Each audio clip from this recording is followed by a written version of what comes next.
Ya, pemirsa, hari ini Partai Golkar kabarnya akan menggelar rapat pleno. Ini jelang nantinya akan Kabarnya digelar juga berlanjut rapat ke Rapimnas kerja juga nasional. Nah, untuk membahas mengenai hal ini, kita langsung ke Vena Kintan yang sudah bersiap dengan dua narasumber. Vena, silakan informasinya. Baik, terima kasih kabar Rati Arif Fadil dan juga pemirsa. Sebelum kami ajak Anda untuk berdiskusi bersama dengan sejumlah narasumber, saya akan hadirkan dulu informasi untuk Anda di mana hari ini Partai Golkar akan menggelar rapat pleno jelang Rapimnas ini dalam rangkaian hari ulang tahun Partai Golkar yang ke-59. Kira-kira apa saja yang dipersiapkan dan juga dibahas? Berikut kami hadirkan informasinya untuk Anda.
Baik, kita akan diskusikan bersama dengan narasumber yang sudah hadir bersama saya di halte Bundaran HI Transjakarta. Apa yang akan dibahas, persiapannya seperti apa jelang Rapimnas Partai Golkar. Apakah juga nanti akan membahas cawapres yang nanti akan mendampingi Prabowo dari Partai Golkar. Kita akan bahas bersama dengan Wakil Ketua Umum Partai Golkar, ada Mbak Nurul Arifin. Selamat pagi Mbak Nurul, sehat? Sehat, alhamdulillah. Pagi Mbak Vena. Pagi Sehat. para pemirsa dan Mas Nah, Andika. di sebelah Mbak Nurul ini juga saya turut hadirkan pemirsa, ini ada analis politik yang bisa memberikan analisa lah dari diskusi kita hari ini, jalannya Rapimnas, kemudian pembahasan mengenai bacawa pres yang akan mendampingi Prabowo Subianto. Sudah hadir ada Mas Tri Andika. Selamat pagi Mas Tri. Selamat pagi Mbak Vena, selamat pagi Mbak Nurul. Oke.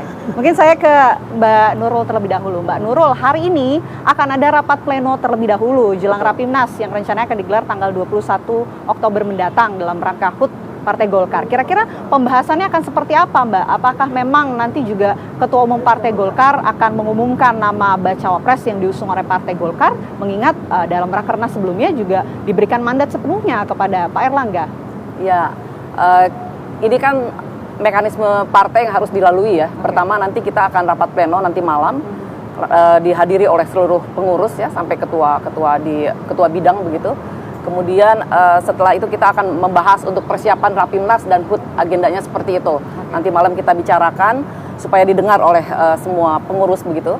Kemudian besok tidak ada agenda, tapi akan ada agenda penting lainnya yang saya tidak bisa sebutkan di sini. Dan kemudian nanti hari Jumat baru ulang tahun Partai Golkar yang ke-59 akan dimulai dengan ziarah ke Taman Makam Pahlawan Kalibata, kemudian tasyakuran dan tumpengan ya.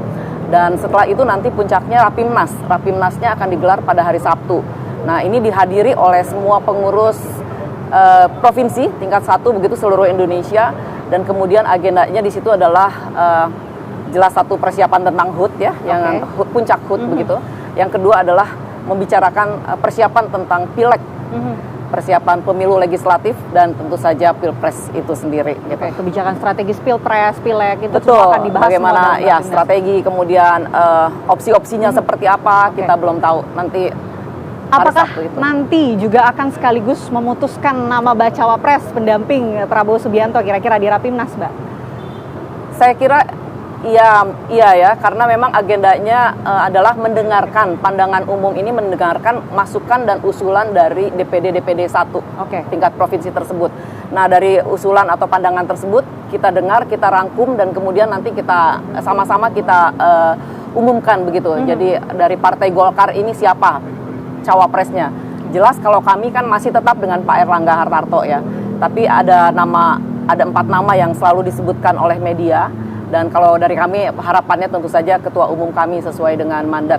Namun dalam rakernas tahun lalu 2016 2022 disebutkan juga memberikan mandat sepenuhnya kepada Bapak Ketua Umum untuk memutuskan, memilih dan memutuskan begitu ya dengan siapa kita akan berkoalisi, kemudian capresnya siapa begitu. Nah ini sudah dilaksanakan, tinggal dalam Rapimnas nanti didengarkan semua. Oke.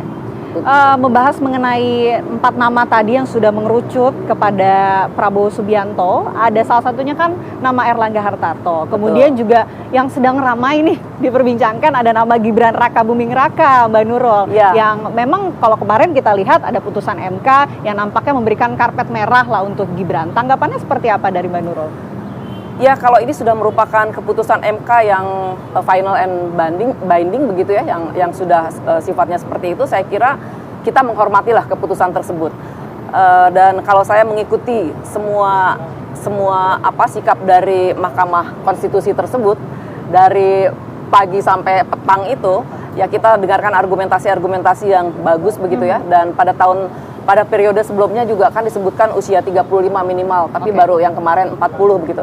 Nah, kalau bagi kita sih coba melihat begini, ya kalau memang mumpuni dan rakyat yang memilih, kan ini election, voters by warga, rakyat begitu ya. Jadi ya itu kita hormati saja. Ada satu presiden terbaru yang baru kepilih juga ya di Ekuador, umurnya 35 tahun juga. Jadi banyak contoh lah, saya pikir orang tidak melihat pada misalnya yang banyak disebutkan adalah politik dinasti. Tapi kalau saya lebih pada kemampuannya kemudian masyarakat atau warga pemilihnya ini, konstituennya menghendaki atau tidak. Jadi kita kembalikan aja lagi. Kalau dari segi populasi pemilih, usia zilenial begitu ya, milenial ini kan paling banyak, jumlahnya 161-an juta begitu.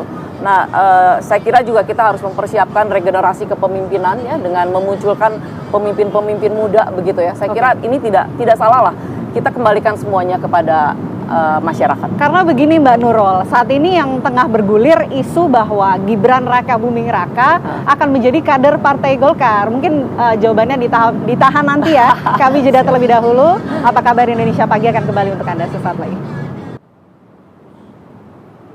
Anda masih menyaksikan Apa Kabar Indonesia Pagi bersama saya Vena Kintan. Ini ada pertanyaan menggantung tadi ke Mbak Nurul. Mbak Nurul, ini ada isu yang bergulir soal nama Gibran yang akan menjadi kader Partai Golkar. Seperti apa Mbak? Saya tidak ingin menjawab hal yang spekulatif ya, karena kan belum kejadian. Jadi kita tunggu dalam minggu ini. Dalam minggu ini mungkin akan ada kabar yang memastikan atau seperti apalah begitu. Tapi saya tidak ingin mendahului yang belum disepakati begitu ya. Berarti ada kesepakatan kan Mbak kira-kira? Iya kita tunggulah. Saya nggak ingin spekulatif dan mendahului ketua umum yang I don't know, nanti aja kita lihat. Saya mau langsung lempar nih ke Mas Tri Andika. Mas, ini melihat adanya peluang Partai Golkar yang juga kalau kita lihat di Koalisi Indonesia Maju punya kursi yang cukup banyak di DPR, di koalisi terutama ada 85 kursi di DPR. Melihatnya seperti apa? Apakah memang nama dari Pak Erlangga ini masih juga bisa dipertimbangkan cukup kuat untuk bisa menjadi pendamping dari Prabowo Subianto di Koalisi Indonesia Maju, Mas? Pertama kita dalam melihat Partai Golkar itu dari sisi tipe partainya, Mbak. Pertama, Partai Golkar bukan partai yang tertutup gitu ya, atau yang sangat bergantung pada salah satu figur tertentu. Jadi Golkar ini merupakan partai yang sudah sangat modern, sangat besar dan punya rekam jejak yang luar biasa di dalam pemerintahan gitu ya. Sehingga siapapun pemerintahnya, kita sering mendengar adagium seperti itu, pasti membutuhkan Golkar. Jadi kekuatan Golkar itu bukan hanya di kursinya, tapi juga di dalam pengalaman memanage pemerintahan. Penetrasi Golkar itu bukan hanya sekedar anggota kadernya, tetapi jejaring birokrasi, jejaring bisnis itu sudah dikuasai oleh Golkar, karena Golkar punya pengalaman yang sangat panjang dalam perpolitikan Indonesia. Itu yang pertama. Yang kedua, Golkar beda dengan partai lainnya yang kalau dalam perusahaan itu partai yang sudah sangat terbuka. Jadi ini partai yang sudah go public, Mbak Nurul. Meskipun Pak Erlangga Hartarto sebagai ketua umum ya, dan memegang mandat yang tadi Mbak Nurul sampaikan dalam menentukan dengan siapa kita harus berkoalisi, dengan siapa capres yang kita dukung, tetapi keputusan finalnya itu harus dikonsultasikan dengan seluruh pemegang saham. Dan saya melihat Rapimnas ataupun nanti ada rapat pleno yang dilakukan oleh Golkar di momen ulang tahunnya ini merupakan mekanisme yang Golkar punya untuk memberikan ruang kepada Pak Erlangga melaporkan kepada seluruh para pemegang saham di Partai Golkar tentang dinamika yang terjadi belakangan ini. Termasuk salah satunya adalah perkembangan putusan MK kemarin yang memungkinkan Gibran untuk maju sebagai cawapres. Jadi saya pikir selain ini momentum HUT Golkar, tetapi ini juga diuntungkan Golkar dengan situasi saat ini karena punya mekanisme formal untuk segera merespon keputusan politik terkini, ya, sehingga Golkar bisa tetap memegang peran penting dalam koalisi Indonesia Maju itu, Pak. Tapi mungkin dari analisa Anda berdasarkan mungkin hasil survei elektabilitas di koalisi Indonesia Maju, ada 4 nama bacawa pres yang disebut-sebut tengah dibahas untuk mendampingi Pak Prabowo Subianto. Nama Pak Erlangga juga ada. Seperti apa dari hasil surveinya? Pak Erlangga Hartarto memang dikenal di level elit sebagai menteri yang punya performance kinerja yang cukup baik dalam memanage ekonomi Indonesia, terutama pasca Covid kemarin.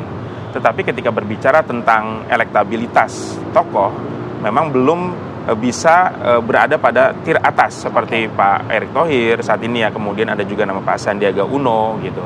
Sehingga saya pikir Golkar akan mengkalkulasi, ya, jalan politik terbaiknya melalui Rapimnas ini. Dan tentu Pak Erlangga Hartarto nanti juga akan diminta dalam tanda kutip pertanggungjawabannya dalam menjalankan mandat partai, gitu ya.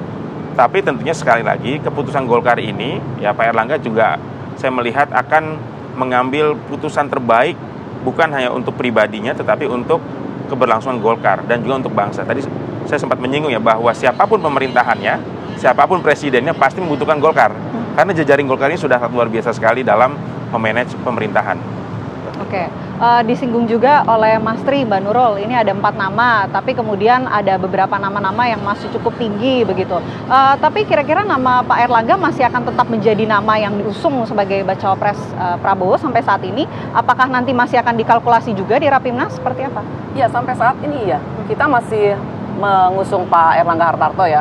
Walaupun tadi dikatakan bahwa secara elektabilitas itu beliau tidak populis begitu, ya. Namun kan kita tahu bahwa sebagai teknokrat dan kemudian skillnya sendiri sebagai di Menteri Perekonomian ini, beliau sudah terbukti lah sangat mumpuni dan bisa menjaga perekonomian Indonesia tidak masuk ke dalam jurang krisis begitu. Dan saya kira semuanya akan diformulasikan. Nah, nanti di dalam Rapimnas itu kita akan mendengar usulan-usulan dari DPD tingkat 1 seperti apa. Tadi dikatakan analoginya sangat bagus sekali, seperti sebuah perusahaan yang kita akan mendengarkan semua pemegang sahamnya untuk berbicara dan mengusulkan. Jadi kita lihat nanti pada hari Sabtu keputusannya seperti apa, pandangan umumnya, kemudian hasil dari pandangan umum itu kita akan umumkan begitu. Ya. Di koalisi Indonesia Maju, Mbak, ini kan kita sudah dikejar waktu, besok sudah mulai pendaftaran capres dan juga cawapres. Sejauh ini pembahasannya sudah seperti apa? Apakah belum ada penetapan nama bacawa pres yang juga belum disepakati? Kapan kira-kira akan segera dideklarasikan? Kita masih punya waktu sampai tanggal 25 ya, 19 sampai 25. Saya kira dia bisa saja di menit-menit terakhir sebelum tanggal 25 atau bahkan di tanggal 25-nya. Karena banyak partai koalisi yang terlibat kan, seperti PAN juga, dia punya calon juga, kami jelas. Nah, nanti akan jelas dibicarakan, kemudian kerucutkan begitu ya, akan kemana sesuai dengan kesepakatan semua. Jadi tidak ini kan kita berbicara soal bangsa ya. Jadi semua yang terbaik untuk Indonesia saya kira, dan keberlanjutan tentang program-program yang sudah berjalan saat ini. Mungkin yang tadi di segmen sebelumnya saya mau singgung nama Gibran yang juga lagi-lagi jadi sorotan dan juga disebut-sebut nih diisukan akan menjadi kader dari Partai Golkar. Analisa Anda seperti apa? Saya sebagai analis politik melihat ini wacana yang cukup serius terkait dengan bergabungnya Gibran ke dalam Partai Golkar. Setidaknya kita bisa lihat dari statement Ketua DPD Jawa Timur Golkar, kemudian juga Ketua DPP Mas Dev Laksono, ya. Jadi sudah ada beberapa elit Golkar yang mewacanakan itu di media. Jadi dalam politik itu tidak ada yang serba kebetulan. Betul. Pasti ada intention, ada tujuan. Jadi saya melihat lahirnya wacana itu juga akan menjadi salah satu agenda strategis yang akan dibahas di Rapimnas Partai Golkar. Tetapi kalau kita lihat juga keseriusan wacana tersebut juga sangat mungkin karena Golkar punya tradisi yang cukup panjang untuk bisa merangkul figur-figur yang memiliki modal politik yang besar sekali. Terakhir kita lihat Pak Ridwan Kamil bergabung dengan Partai Golkar. Kemudian juga kalau nanti Mas Gibran memang serius diusulkan sebagai cawapres, saya pikir Golkar juga sangat terbuka untuk Mas Gibran untuk menjadi kader di Partai Golkar. Apalagi ini juga penting, Mbak, untuk menjaga keseimbangan koalisi. Karena dalam koalisi Indonesia Maju saat ini kan kalau kita lihat baru Partai Gerindra di level daerah yang menominasikan Gibran sebagai cawapres. Kalau ini tidak dibagi ke partai lain, maka koalisi ini akan berat sekali ke Partai Gerindra dan akan membuat dalam tanda kutip kejelesan terhadap PAN, Golkar, ataupun koalisi lainnya. Sehingga saya pikir masuknya Gibran ke Partai Golkar nantinya, kalaupun nanti wacana ini sangat serius dieksekusi, itu sangat baik untuk keseimbangan koalisi di dalam koalisi Indonesia Maju. Supaya setiap partai punya sense of belonging di dalam koalisi tersebut dan punya perasaan berjuang yang lebih dalam dalam memperjuangkan Prabowo Gibran seperti itu. Baik, jadi sahamnya tidak mayoritas didominasi oleh Gerindra. Kita tahu bahwa Golkar ini partai nomor 2 dengan kursi terbanyak di DPR RI ya. Dan suara juga demikian. Jadi saya kira pembagian kekuasaan ini menjadi penting supaya ada fairness di situ begitu ya. Kita sama-sama tunggu seperti apa hasil dan juga putusan di Rapimnas Partai Golkar. Begitupun dengan Koalisi Indonesia Maju, sudah hitung hari lagi. Beberapa hari ke depan kita sama-sama lihat kira-kira siapa bacawa pres yang akan mendampingi Prabowo Subianto. Terima kasih banyak Mbak Nurul Arifin, terima kasih juga Mas Triandika atas waktunya. Saya kembalikan dulu kepada Arif Fadil dan juga Kak Maratih di studio.